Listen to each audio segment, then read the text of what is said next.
first question, and keep your hands up long enough for me to remember where you were. 2, 3, 4. Let's stop right there and go later. Go ahead, Sam. Thank you.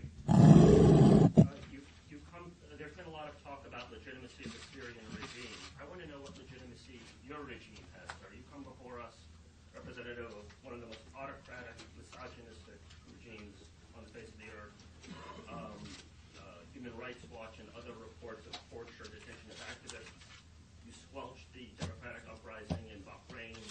You tried to overturn the democratic uprising in Egypt, and indeed you continue to oppress your own people. What legitimacy does your regime have? Well, other than billions of dollars and weapons. Sam, let him answer. would you like to come and speak here? Would you like to come and speak here, give a speech? Try to answer that question. I will try my best, sir. Well, sir, I don't know if you've been to the kingdom or not. Have you been to the legitimacy do you have, sir? Have you been to the kingdom? What legitimacy does your regime have? Obviously, Your own people. Yes. obviously you haven't. Yes. He asked me a question. He asked me and I responded.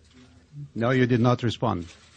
Anyway, ladies and gentlemen, I advise anybody who has these questions to come to the kingdom and see for themselves. I don't need to justify my country's legitimacy. We are participants in all of the international organizations, and we contribute to the welfare of people through aid programs, not just directly from Saudi Arabia, but through all the international aid agencies that are working throughout the world to provide help and support for people. We admit, as I said, that we have many challenges inside our country, and those challenges we're hoping to address. And we reform by evolution, as I said, and not by revolution.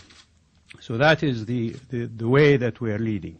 By admitting that we have shortcomings, not only do we recognize those shortcomings, but hopefully put in place actions and programs that will overcome these shortcomings. I mentioned the fact that when he calls Saudi Arabia a misogynistic country, that women in Saudi Arabia can now not only vote but also participate as candidates in elections and be members of the Shura Council. And I'll just refer you to your own experience with your women's rights. When did your women get the right to vote? After how many years since the establishment of the United States did women get the vote in the United States? Does that mean that before they got the vote, that the United States was an illegitimate country? According to his definition, obviously. So until when was it? 1910, when women got the vote? From 1789 to 1910, the United States was illegitimate. This is how you should measure things, by how people recognize their faults and try to overcome them. Are you saying that that's backwards? This lady, go ahead. You're next. That's enough. His Royal Highness, Thank you.